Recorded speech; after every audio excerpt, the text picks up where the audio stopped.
and align our workpiece.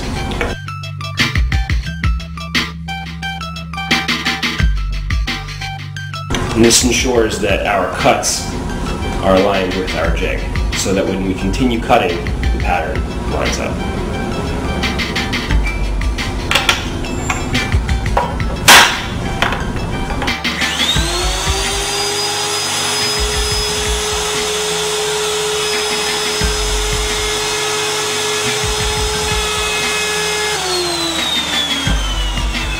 Now that the board's fully cut, we can unclamp it from the jig.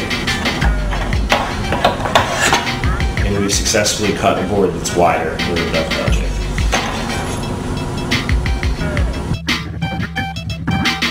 So we're now going to cut the pins portion of the joint.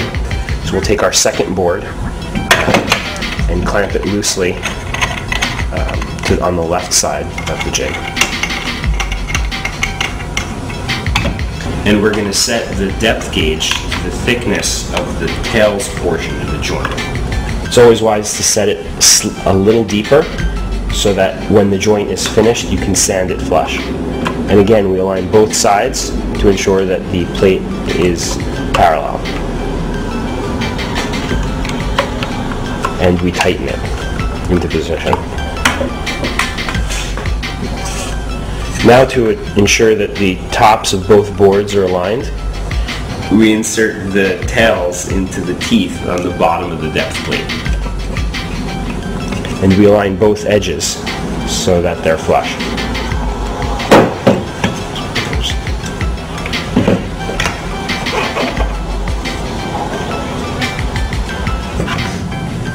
Now, after we cut the pins, the wood will be perfectly aligned.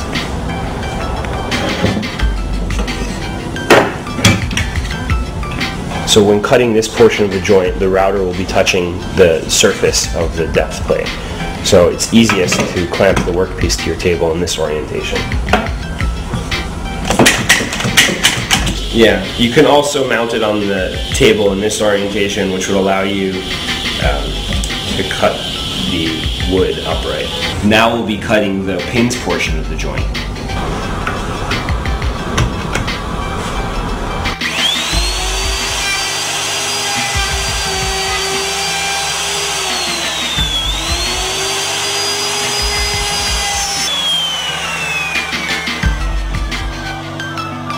And now we unclamp it from the table and loosen the jig.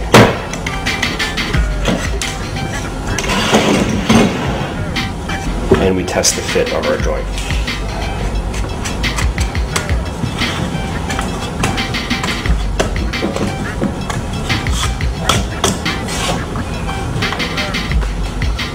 If the fit of the joint is a little tight for your liking, you can adjust the depth of your cutting bit.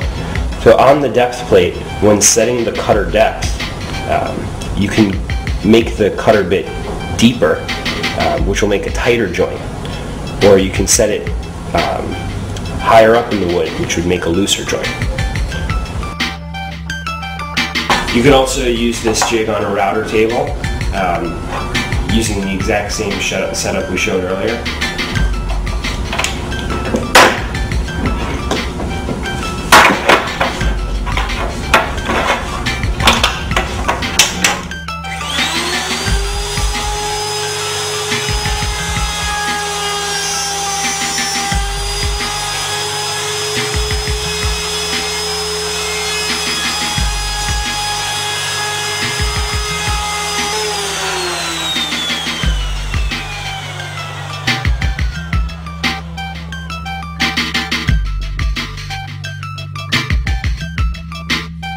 So you'll want to align the tails up with the teeth on the depth adjustment plate with the rounded edges facing inward.